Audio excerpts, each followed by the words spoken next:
alguna relación entre este bajo crecimiento que va a tener el país para este 2023 con la pobreza, con los factores, digamos, sociales? Hoy vamos a conversar con Federico Arnillas, él es presidente de la Mesa de Concertación para la Lucha contra la Pobreza, que nos va a ayudar a entender un poco qué es lo que se puede hacer, cuál es el diagnóstico, la radiografía actual de nuestro país en términos de pobreza. Señor Arnillas, bienvenido. Muchas gracias por la oportunidad y un saludo a toda la audiencia.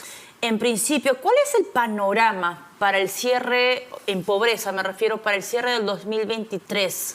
Quizás vale la pena mirar un poco la perspectiva para entender dónde están las dificultades, ¿no? Si miramos el país, la verdad es que hemos hecho como país un esfuerzo muy importante en la reducción de la pobreza, sea que la midamos por pobreza monetaria, por necesidades básicas, por déficit calórico, ¿no? Bajamos la pobreza muy significativamente, de estándares cercanos al 60%, los bajamos a 20%. Pero allí nos estancamos y ese 20% lo alcanzamos en el 2016. ¿Qué pasó después del 2016? Lo que hemos tenido es un escenario de conflicto político. Aquí estamos hablando entonces más bien de factores internos, a los que se sumó muy rápidamente un fenómeno del Niño, mucho más suave que el que tenemos, pero por lo menos afectó a 1,5 millones de personas en el Perú, ¿no? Y de ahí, pandemia. Entonces, con la pandemia retrocedimos, volvimos a subir de 20% a 30%, ¿no? Después mejoramos un poquito y hemos vuelto, ¿no?, a retroceder. Y de hecho, con la inflación que tenemos hoy día, probablemente estemos superando el 33 al 35% para el próximo año, ¿no? O sea, los datos de este año como pobreza monetaria. 30-35%. Ese nivel no se había visto ¿hace cuánto tiempo? O sea, ¿hemos retrocedido cuántos años? Estamos hablando, a ver, yo diría que fácil, estamos hablando alrededor del 2010. Es decir, hemos retrocedido 13 años en la lucha contra la pobreza con estas cifras. Exactamente, quizás un poco más realmente, ¿no? Estoy siendo generoso con las cifras.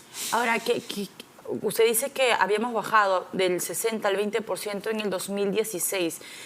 Sí, exactamente. Exacto, entonces en el 2016, digamos, teníamos un panorama un poco optimista con esta reducción año tras año de la pobreza.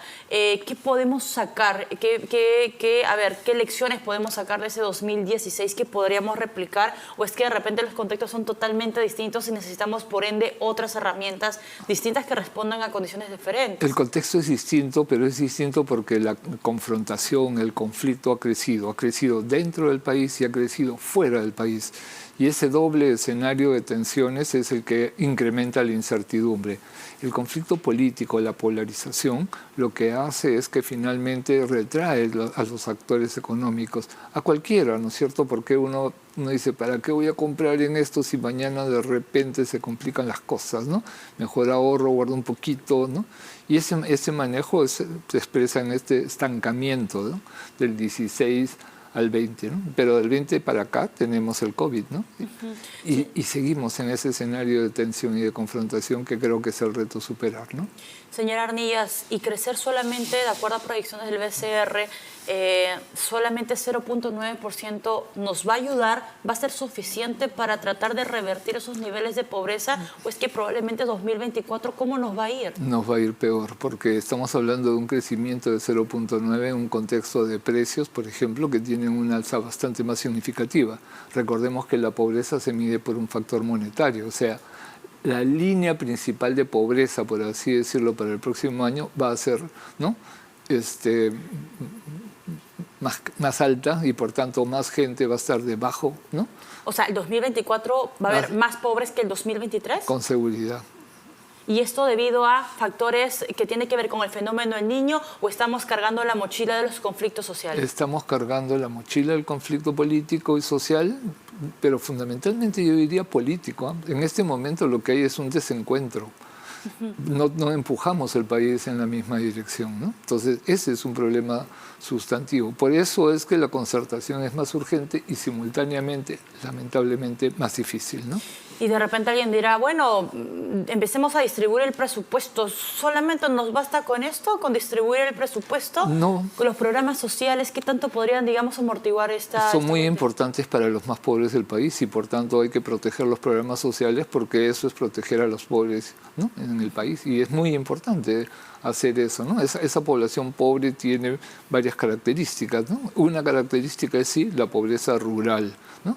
Y ahí tenemos un tema agravado por la sequía. O sea, nuestros agricultores están enfrentando una situación de pérdida de cosechas que es sumamente delicado para ellos. Pero eso no es solo para ellos, eso también afecta a los pobladores de las ciudades que consumimos esos productos. Si hay menos oferta de productos, lo que va a pasar es que los precios no van a seguir subiendo como están subiendo ya ahora por escasez. Y entonces vamos a tener que el sector urbano, que ya tenía problemas, como se evidenciaba con las ollas, que se han mantenido mal que bien hasta ahora, ¿no? Claro. Se van a volver, ¿no?, a agravar. Entonces hay que volver a mantener la transferencia de recursos monetarios a esos sectores. Y obviamente vamos a tener problemas en otro tipo de demandas, ¿no? Ahora, señor Arnillas, este nuevo porcentaje, porque vamos a pasar de un 27.5% de pobreza monetaria en el 2022 a un probablemente 35% este 2023, y el 2024 el escenario parece que va a ser terriblemente peor. Este grupo de peruanos que se van a sumar a la pobreza, ¿qué perfil tiene?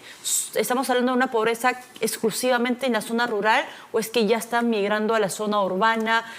¿Son más mujeres, son más jóvenes? ¿Cuál es digamos, el diagnóstico, la radiografía de estos nuevos pobres? A ver, es un escenario bastante complejo y creo que hay que ser muy consciente de eso, ¿no? En el caso de la pobreza urbana, el primer problema va a ser abastecimiento de agua y de alimentos, porque estamos teniendo estrechez hídrica.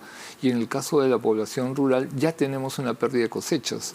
O sea, esa población se va a enfrentar a la dificultad de reponer sus cosechas, ¿no es cierto?, y tener una capacidad de oferta. Entonces estamos en un escenario que es bien delicado, tanto a la población rural como a la población urbana. Dentro de la población urbana sabemos dónde están los más pobres principalmente, ¿no? Son los más visibles, aquellos que están, ¿no?, en las laderas de los cerros, en las periferias urbanas, que viven en viviendas precarias, hacinados, ¿no? Ese es un grupo que en los espacios urbanos es especialmente vulnerable, ¿no? Y en las zonas rurales, la población más crítica es aquella que está a mayor altura. Si se mantiene la tendencia actual de sequía, esa población va a seguir siendo afectada como ya lo está haciendo ahora, ¿no? Lo que me comentaba la gente en Puno, bueno, antes teníamos la alfalfa hasta acá y ahora está así, ya no alcanza para el forraje del ganado. Entonces, para una zona que ha sido tradicionalmente vinculada, ¿no?, a este tipo de producción agropecuaria, ¿no?, ya estamos bien complicados, ¿no? ¿Y cuáles son las soluciones, digamos, que se plantea, por ejemplo, desde esta mesa de concertación para la lucha contra la pobreza? ¿Qué es lo que ustedes han visualizado? ¿Qué se podría hacer? De repente usar lo que ya existe, como los programas sociales, meterle más presupuesto, ampliar un poco, digamos, el empadronamiento de personas que están incluidos desde ya en estos programas sociales. Empiezo por esto último. Sí, nos parece muy importante manejar la emergencia urgente. La emergencia urgente tiene que ver justamente con lo que hoy día estamos teniendo y las amenazas inmediatas, ¿no?, que se consolide este escenario de sequía y a la vez se incrementen los riesgos de inundaciones en el área norte del país. Entonces, manejar la emergencia es fundamental. Un buen manejo de la emergencia es la primera exigencia y tengo la impresión de que estamos un poco retrasados. De hecho, estamos lanzando un conversatorio para ver estrategias para cada uno de estos diversos territorios. Son estrategias diferentes. La sierra, ¿no?, la sierra sur con la sequía, la costa. Señor Arnillas, entonces le estoy entendiendo que controlar los efectos que podría generar este fenómeno El Niño que se nos viene para el cierre de este año e inicio del 2024 va a estar muy ligado. O sea, mientras más controlemos las consecuencias de este fenómeno El Niño, más vamos a proteger la pobreza que ya está dañada en nuestro país. Sí, eso es clave. Esa intervención es como, digamos, salvar, ¿no?, es poner la línea de seguridad lo antes posible. Y esa es la tarea de hoy día, ¿no? En estos días ya estamos, el sistema de mesas en todas las regiones del país, justamente recogiendo la información del CENEPRED, identificando cuáles son esas áreas críticas en cada territorio regional, ¿no? Qué hay que hacer con las viviendas de las familias, cómo tenemos un empadronamiento que nos permite efectivamente saber cuando se produzca un daño, quiénes han sido las personas directamente afectadas, ¿no es cierto? Identificar cuáles son esos abastecimientos de agua que hay que cuidar, ese ojo de agua que va a cubrir las necesidades del pueblito y cómo lo manejamos, ¿no? Para que no se contamine. Aquel 2017 que tuvimos este fenómeno del niño gobierno de PPK, hace mucho tiempo ya. 2016. 2016, perdónenme. Claro, finales del 2016, señor Arnillas, ¿cuántos puntos porcentuales se disparó la pobreza? Mire, ahí se estancó. O sea, esta reducción que veíamos Sí, bien. recuerde que el 2016 entra PPK, ¿no? Claro. Y empieza un escenario de tensiones y conflictos políticos. Claro. El 2017 empieza el fenómeno del niño, ¿no? Que es el anterior al actual, digamos, Claro. pero fue más suave. Entonces, ahí tenemos lo que le comentaba, ¿no? Que esta meseta, ¿no? Se estanca, ¿no? No seguimos reduciendo la pobreza, pero tampoco subimos, ¿no? Hasta que llegue el COVID. Ahí el COVID nos tira para arriba. Ok, entonces probablemente es muy interesante porque probablemente veamos nuevamente este círculo o esta tendencia cíclica, ¿no? Nuevamente un fenómeno del niño, venimos todavía de una tensión política, Pedro Castillo, Boluarte, crisis en el medio, y todavía seguimos con esta tensión, Congreso Ejecutivo, y no sabemos si de repente esta meseta se mantenga cuánto tiempo. Por eso es muy importante construir acuerdos políticos, ¿no? Construir acuerdos, tener un sistema de información que permita que tanto Estado como sociedad trabajen juntos. Pero si el Estado no le da, ¿no?, espacio a la sociedad para participar, o si la sociedad no tiene iniciativa y propuestas, ¿no?, para hacerlas viables, ¿no?, entonces no vamos a avanzar. Y solamente para cerrar, señor Arnillas, me pongo en el lugar de algún televidente que probablemente nos esté sintonizando esta tarde y dirá, ¿y los bonos? Así como se entregaron bonos en pandemia, ¿por qué no entregamos bonos? ¿Es la solución?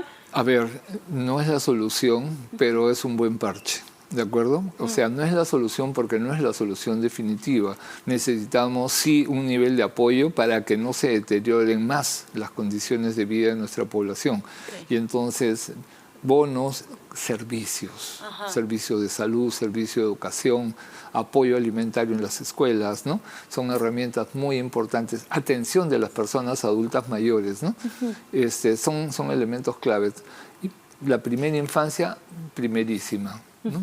Ese es un grupo, y las personas adultas mayores, el inicio y el final de la vida, requieren una atención especial de toda la sociedad. Señor Arnillas, yo le agradezco mucho que nos haya acompañado. Ha sido muy útil, digamos, este análisis que hemos hecho con usted. Federico Arnillas, presidente de la Mesa de Concertación para la Lucha contra la Pobreza. Señores, estuvo con nosotros.